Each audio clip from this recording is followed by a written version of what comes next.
Olá, meninas! Hoje nós vamos falar sobre choque e alguns tipos de ferimentos também. Bom, deixa eu colocar aqui no modo apresentação. Vamos lá. O que é o choque? Mas não é o choque elétrico, aquele que a gente já falou, aquele que a gente está acostumado. O estado de choque. O estado de choque é um colapso no sistema circulatório, ou seja, é o aparecimento súbito de um susto onde a pessoa perde os sentidos. Então, todos os processos corporais normais se tornam afetados. As funções vitais diminuem, então, sistema cardiorrespiratório diminui, e se as condições que causam aquele choque, aquele susto, aquele acidente de carro, alguma coisa assim, não for interrompido e revertido imediatamente, a pessoa pode morrer. Tá? Então, vamos entender um pouquinho melhor, né? Quais são os principais sinais que a pessoa está entrando em choque? Então, a pessoa, primeiro, ela vai ter aquele estado de susto inicial, onde ela tem uma ansiedade muito súbita, um pulso acelerado, respiração rápida, superficial, aí ela vai ficar pálida, agitação, sede. Depois ela entra numa situação onde ela começa a ficar fria, pele úmida. Muitas vezes, alguns têm sensação de náusea, de vômito. A pressão arterial começa a cair abaixo da normalidade. Ela vai desmaiar, provavelmente ela desmaia porque ela perde a consciência. Sistema respiratório deprime, né? Então, ela vai ter uma ventilação mais curta, rápida e regular. Geralmente uma perturbação visual com a dilatação da pupila, perda de brilho nos olhos, pulso fraco, então, olha, passa de pulso acelerado para pulso fraco, tá? Então, assim que ocorre o susto, ou o acidente, ou uma informação, qualquer coisa que deixa a pessoa em choque, né? Aquela coisa, ai, não sei quem morreu. A pessoa entra em choque, ela tem aquele pulso acelerado nessa sequência aqui, e o pulso vai ficando aqui no final, ficando fraco, rápido, e a pessoa pode ficar totalmente aqui inconsciente. Então, geralmente o choque se segue a um acidente traumático e frequentemente resulta de perda sanguínea ou não, tá? O que a gente faz nessa situação? Primeiro de tudo, tentar posicionar a vítima deitada para... Primeiro a gente tem que pensar, né, nas vias aéreas, desobstruir as vias aéreas. Promover o suporte emocional, mantendo atendimento constante e tranquilizando. Procurar saber o que causou o choque e tentar tranquilizá-la quando possível, né? Ficar ao lado, dando apoio, né? Observar constantemente o pulso para poder passar depois a informação para os médicos. Controlar, se houver sangramento, por compressão, este sangramento, que a gente já falou sobre isso, tá? Não dar alimentos nem líquidos para essa vítima, porque se houve um acidente, houve hemorragia, provavelmente ela vai passar por uma cirurgia, tá? E aí a gente inicia o controle das vias aéreas, né? Ventilação, compressão torácica, aquele SBV, né? Afrouxar as vestimentas, vire a cabeça da vítima para o lado, porque ela pode vomitar e engasgar com o próprio vômito, né? Como a gente falou que ela pode sentir náusea, vomitar. Fazer como está na figura aqui, né? Elevar os membros inferiores no sentido de fazer com que o sangue venha para a cabeça para oxigenar o tecido nervoso, né? O cérebro, tá? Eleve os membros inferiores, exceto nos casos de choque cardiogênico, né, infarto do miocárdio. Então, você vai estar observando aqui o pulso, né? Se tiver pulso fraco ou não tiver pulso, aí você não faz isso. E pela dificuldade do trabalho do coração, tá? Ajudar o trabalho do coração.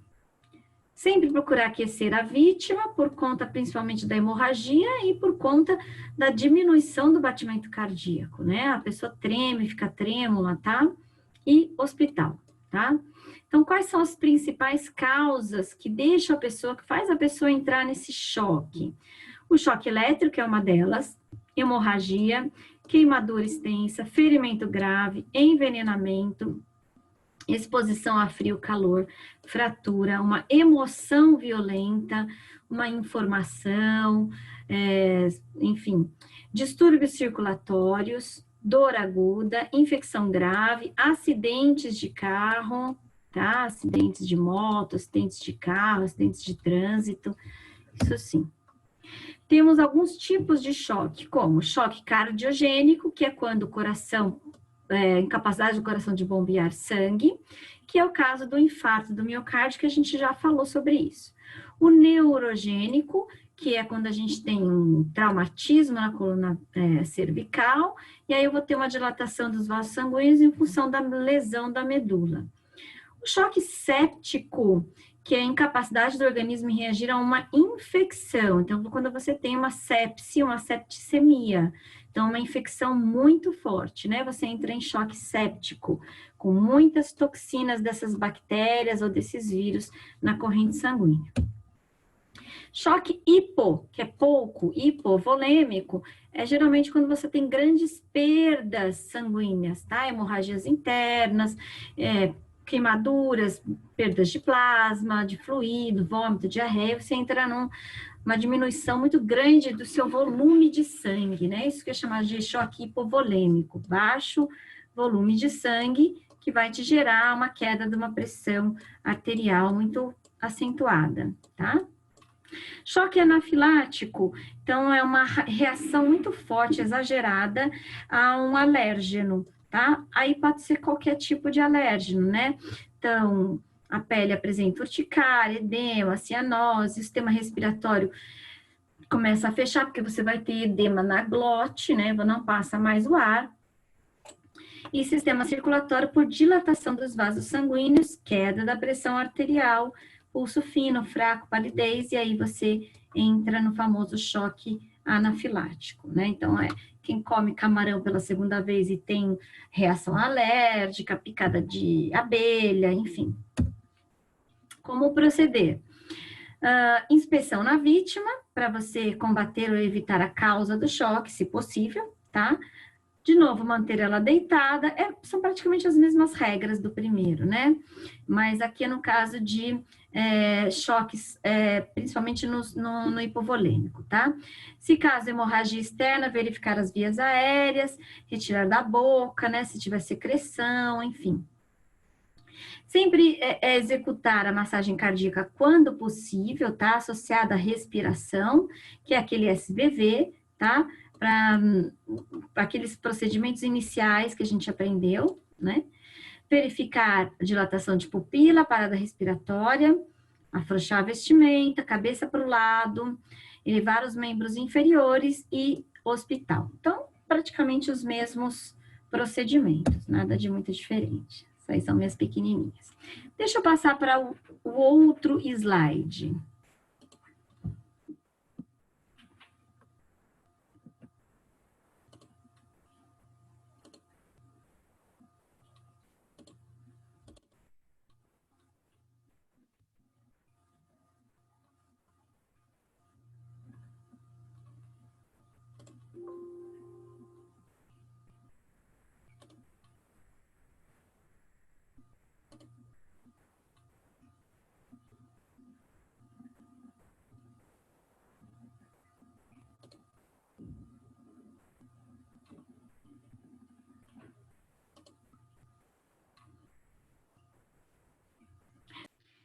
Bom, muito bem. Nessa sequência de slides, eu vou mostrar para vocês sobre intoxicação e envenenamento. Primeiro, vamos entender o que é uma intoxicação. Então, todo tóxico, veneno, é qualquer substância que a gente põe para dentro do organismo e provoca alterações em um ou mais sistema fisiológico. Tóxico ou veneno é qualquer substância que provoca perturbações funcionais graves. Veneno é alguns conceitos, tá, gente? É toda substância que, atuando química ou bioquimicamente sobre o nosso organismo, lesa a integridade corporal ou a saúde do indivíduo e lhe provoca a morte. Isso é um veneno. Uma intoxicação endógena é uma intoxicação que vem de dentro do meu corpo, certo? Nosso organismo produz substâncias que são tóxicas, que via de regra, o fígado purifica elas, né? Quando essas substâncias são produzidas em excesso, nós temos uma doença, né? A gente não consegue eliminar essa intoxicação, né? Então, problemas nos rins, problemas no fígado, a gente pode ter uma intoxicação interna. Então, uma hepatite pode levar a uma encefalopatia, por exemplo. E a exógena? Por ingestão, por inalação ou por contato direto? Por ingestão, qualquer tipo de alimento contaminado por bactérias do tipo Staphylococcus, Streptococcus, Salmonella, Botulismo, Listeriose, isso gera uma intoxicação alimentar. E aí vai causar desde uma simples gastroenterite até uma gastroenterite hemorrágica fatal, né? Uma gastroenterite que te leva à morte. Vai depender, então, do tipo de bactéria que você foi exposto. Então, cansaço, sintomas de uma intoxicação alimentar, geralmente a pessoa vai se sentir aquela sensação de cansaço, de fadiga, aí ela pode apresentar diarreia, dores fortes no estômago e no intestino, vômitos ou não, né? E febre alta por conta da sepse, da presença das bactérias. O que fazer? Enquanto o socorro não chega, você não detectou o problema, toma conta do paciente. Aqui, gente, cuidado em dar-lhe um pouco de água, tá? Porque se ela tá com vômito, ela tá com náusea, ela não vai tomar. Se tiver inconsciente, coloque na posição lateral por conta do vômito e verificar sua respiração e pulsação. Como prevenir? Gente, intoxicação alimentar, a prevenção é a higiene, né? Então, alimentos preparados, conservados na geladeira, alimentos fora da geladeira para cobrir ou evitar moscas ou poeiras, ou seja, não deixar alimentos fora de geladeira. Carnes cruas devem ser sempre separadas dos outros alimentos. Quando for preparar, lavar bem os utensílios com que você usa para preparar, tábua de cortar a carne, a faca. Então, lavar bem, esterilizar, colocar com cândida. E cuidado com alimentos que são facilmente contaminados, como, por exemplo, a maionese, porque ela possui ovo, né? Então, aqueles alimentos onde as bactérias gostam de se proliferar. Descongelar a carne antes de cozinhá-la, não comprar alimentos cuja embalagem estejam furadas ou estufadas. Quando está estufada, tem presença de gás lá dentro, tem presença de bactéria. Então, não comprar de jeito nenhum. Lavar bem os produtos em água corrente antes de consumir, tá? E se você costuma preparar suas próprias conservas, esterilizar principalmente o produto e o pote e a tampa, né? Obviamente, lavar sempre as mãos antes de preparar os alimentos e cobrir feridas e curativos, né? Com curativos. Intoxicação por ingestão química, ela pode ser acidental ou provocada, né? Quando a pessoa quer causar um suicídio. Acidental, né? Geralmente por ingestão de alguns medicamentos ou até por contato, né? Então, medicamentos geralmente não são corrosivos, mas causam intoxicações graves, principalmente os tranquilizantes e anticonvulsivantes, como o Rivotril, Gardenal. Crianças que vão brincar com medicamentos e tomam esse tipo de medicamento, enfim. Produtos de higiene e de limpeza de uma maneira geral, né? Aí entra os riscos químicos, né? Risco químico, principalmente na área de vocês, né? Na área da estética, risco químico, onde vocês estão expostos a muitos produtos com cloro, com soda, com amônia, com ácido muriático, enfim, com vários tipos de produtos químicos que são tóxicos. Produtos que a gente eventualmente possa ter, né? Produtos raticidas, inseticidas.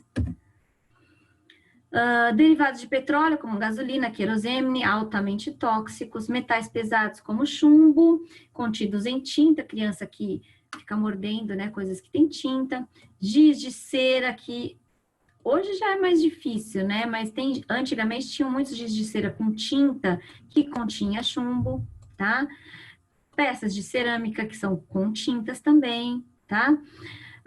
Gás de cozinha, o gás do botijão de rua, geralmente ele não tem cheiro, mas colocam cheiro para a gente identificar, tá? Olha, a gente já viu vários relatos, vocês já devem ter visto relatos de pessoas, famílias inteiras, até recentemente teve uma lá na Argentina, se não me engano, que morreu por conta do gás que estava vazando do aquecedor do banheiro. Elas não deram conta, perceberam, já estavam mortos, né? Então não tem cheiro, né? Esse gás altamente tóxico. E é conhecido também que algumas plantas são muito tóxicas, como a mamona, comigo ninguém pode, pinhão roxo, espirradeira, chapéu de Napoleão, trombeta, enfim, várias plantas que podem ser de origem tóxica, né? Procedimento: manter a calma, a frieza. Se for um medicamento, sempre ligar no saque, tá? Para ver como atuar, porque geralmente tem o antídoto. Certificar-se sobre qual o tipo de substância que gerou essa intoxicação, tá? Procurar restos, recipientes abertos, perguntar, isso é muito importante, tá? Quando não provocar vômito, principalmente quando houver diminuição do nível da consciência, porque pode engasgar e morrer. Quando for uma substância, cuidado ao dar leite, uma substância corrosiva, tá faltando corrosivo aqui, tá, gente? Quando for uma substância corrosiva, porque ela vai voltar e vai corroer toda a parede do esôfago, uma substância corrosiva. Cuidado ao dar leite com água, claras de ovo, toda aquela coisa que o pessoal fala, né? Que pode minimizar a queimação, mas aumenta a absorção no intestino, tá? Em caso de ingestão de remédios que atuam no sistema nervoso central, também evitar provocar vômitos por conta até do engasgo, né? Que você pode ter problemas aqui na deglutição, no canal de deglutição. Quando provocar, né? Quando é correto provocar vômito? Outros medicamentos que não atuam no sistema nervoso central, produtos de higiene e de limpeza que não sejam corrosivos, raticidas, inseticidas, mas sempre ligar para o saque da empresa, tá? Porque eles têm os antídotos, eles podem ajudar. E metais pesados. Como evitar a intoxicação química? Ora, dificultar o acesso aos medicamentos, principalmente para crianças, não realizar automedicação, nunca diga a uma criança ao medicá-la, trata-se de um doce, uma bala que vai gostar, tem que falar, olha, é remédio, é amargo, é tóxico, só a mamãe pode dar, tá? Só quando você estiver perto, esconder, né? Os produtos de higiene e limpeza, assim como raticidas, inseticidas, combustíveis e bebidas alcoólicas, devem ficar inacessíveis para as crianças, tá? Então, se alguém tem o costume de deixar fácil, ou de trocar a embalagem por uma embalagem, por exemplo, de Coca-Cola, onde a criança está acostumada a beber Coca-Cola, tirar o rótulo, colocar um outro rótulo para que ela se confunda, né? Não usar frascos que lembrem alimentos para guardar tais produtos, como que eu acabei de falar, né? Coca-Cola, porque ela pode associar o frasco ao produto e querer beber, né? E já era, né? Às vezes uma quantidade mínima de um produto pode causar um mal muito grande. Também não guardar produtos de limpeza, porque eles evaporam junto com alimentos, pelo amor de Deus, né? Um armário para uma coisa, outro armário para outra coisa. Ter cuidado com aquecedores a gás, principalmente aqueles que liberam gás carbônico, monóxido de carbono, que é letal, tá? Não tem cheiro, volto a falar daquela família lá que morreu. Busquem sobre isso. A gente lembra também, né? Desculpa colocar essa foto aqui, né? Uma intoxicação gasosa, né? Gás que são provenientes da queima de fluidos, como a gasolina, é muito venenoso, do motor de um carro, numa garagem fechada, em indústrias, muita concentração de toxinas, né? Então, lembram em 2013, nossa, parece que foi ontem, mas foi em 2013, onde a gente teve na boate Kiss 247 mortos. Eles morreram porque eles morreram intoxicados, porque pegou fogo dentro da boate, e a espuma que tinha na parede, quando ela queimou, ela liberava um gás tóxico, tá? Então, era uma espuma, era uma borracha de pneu. E aí as pessoas morriam, porque não conseguiam sair também da boate, né? Terrível. Se for preciso retirar alguém de um local cheio de vapores, inspire profundamente e não respire dentro desse local. Tente não inalar esse gás. A primeira coisa a fazer é levar a vítima para o ar fresco. Se puder, também desligar a fonte que está produzindo o gás, né? Janelas, tarará, e verificar as vias respiratórias da vítima. Se ela não estiver respirando, iniciar o ABC do guia de sobrevivência. Intoxicação por venenos agrícolas também é possível, né? Pesticidas muito perigosos, né? Gotículas de spray, também gotas que caem, líquidos espalhados nas roupas ou na pele, podem ser também muito absorvidos pelo corpo. Os agrotóxicos de maneira geral, né, gente? Então, procedimento, o que nós devemos fazer? Faça o paciente parar de se movimentar, ponha em descanso completo. Remova-se, caso você tenha contato com o produto tóxico, remover a roupa contaminada, colocando num saco plástico, usando luvas, se possível, para você não ter contato com aquele produto que é venenoso. Lavar a pele da vítima com cuidado, os olhos com água corrente, se for contaminado. E, geralmente, em indústria, a gente tem o lava-olhos, né? Que a pessoa põe o olho ali, é tipo um esguichinho que vai lavando o olho sem ela pôr a mão. Se estiver consciente, faça com que ela beba água contendo um pouco de açúcar, que foi adicionada a uma pitada de sal. É o tipo do soro caseiro, né? A não ser que você tenha um soro lá específico, para ela não perder líquido, né? A embalagem deve ter instruções específicas ao tratamento de emergência. Então, de novo, né? Geralmente, pegar lá o fabricante e ligar para o SAC, o Central de Atendimento ao Consumidor. Contatos de plantas. Olha, numa fazenda, uma vez, essa quantidade aqui de animais morreu porque ingeriram um certo tipo de planta lá. Foi notícia. A irritação vem geralmente da resina da planta, por manipulação, ou às vezes porque realmente encosta, né, na boca. Então, só pelo contato da mão é o possível, tá? Então, tirar a roupa da vítima se ela teve contato, lavar a pele com água e sabão.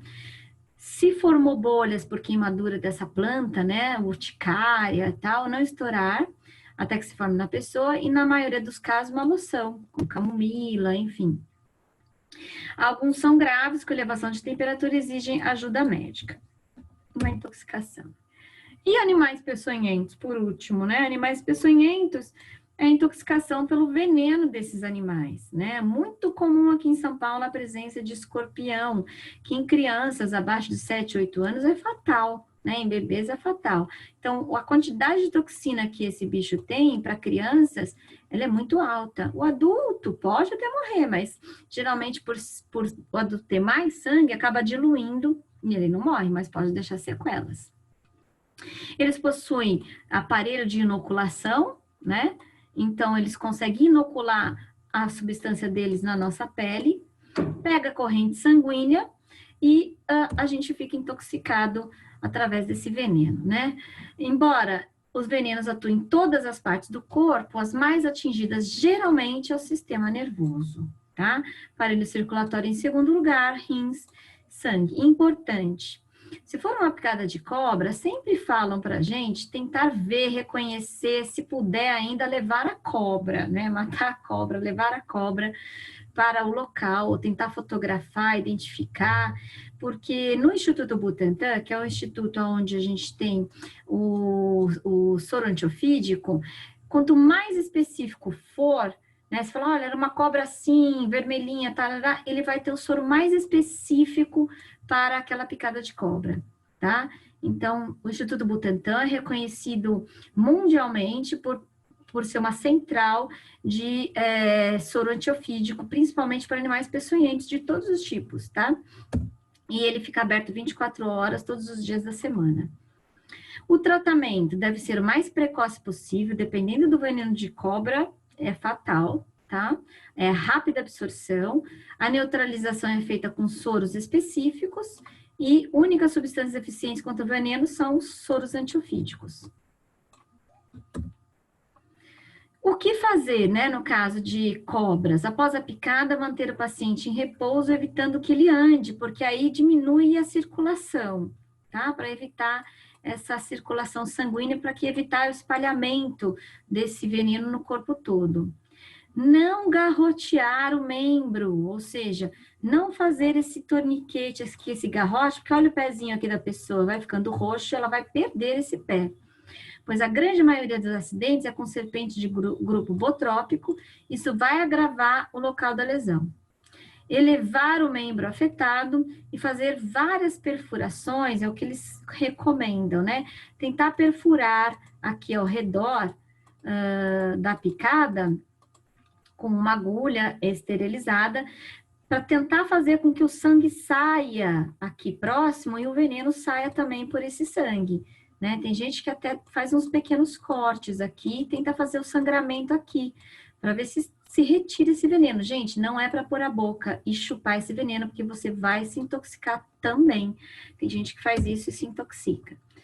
Então, a sucção bucal, ela tem que ser por meio de ventosa na ferida, tá? Nunca por direto. Tem gente que coloca um plástico, é possível também através de um plástico.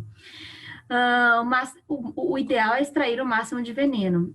A sucção bucal pode ser protegida por um plástico aqui, né? Tome cuidado para não ingerir o veneno. Sempre, o máximo rápido possível, aplicar compressas frias ou gelo para diminuir a circulação do local. Pelo amor de Deus, não dá bebida alcoólica para a pessoa, nem infusão caseira, né? Nada disso. Em qualquer condição, levar ele para o posto médico mais próximo. Se estiver próximo ao Butantan, melhor ainda, tá?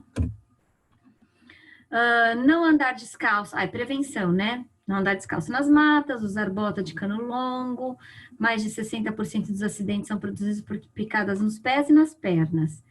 Evitar enfiar as mãos ou os pés em locais possíveis de ser habitados, como tocas, pedras acumuladas. Não acumular em torno da casa objetos de detritos, como telhas, madeiras, pedras, porque as cobras, os escorpiões gostam de locais escuros e quentes, né? E ficam ali alojadinhos no escurinho. Aí quando você vai mexer, pluft, ele te pica. Evitar manuseio de serpentes vivas, pelo amor de Deus, fazer graça com isso, né? Ou até mesmo as mortas, porque ainda tem o veneno nas suas presas, tá? Cuidado ao subir em árvores, luvas de limpeza para capinar os terrenos e acampamento também, tomar muito cuidado com o acampamento, tá? Escorpiões, né, muito parecido, causa número significativo de morte, principalmente em crianças, como eu já falei, vai variar do tamanho, da idade, né, do tamanho do escorpião também, da espécie do escorpião, tá?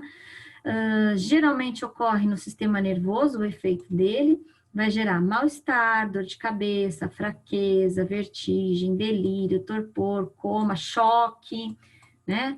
A pessoa entra em choque, que a gente já teve isso.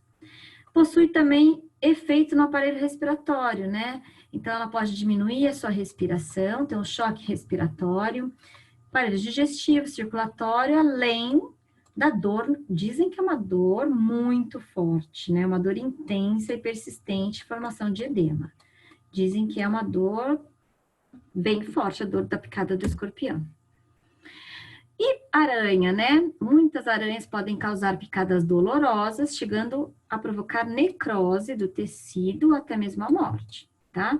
Muitas espécies são venenosas e comuns no Brasil, como, por exemplo, a aranha caranguejeira, a armadeira, que é essa daqui, ó, ela forma esses dois bracinhos aqui para cima, é a mais venenosa que tem. A aranha marrom, ela é pequenininha, gente, você não dá nada para ela e ela é venenosa. A tarântula, que é mais rara aqui no Brasil, mas tem a bundinha vermelha, tá? E a viúva negra, tá? Que ela é peluda e tem esses pés aqui, ó, coloridinhos. É muito comum a gente encontrar uma peludinha preta, essa daí não é venenosa, mas essa daqui é. O veneno da caranguejeira apresenta poucos efeitos no homem, mas pode gerar uma espécie de uma necrose tissular na pele. Aranha marrom, tarântula e viúva negra são muito perigosas, principalmente para crianças. Geram acidentes fatais. Os casos benignos causam apenas uma dor local, uma necrose no tecido superficial, apenas, né?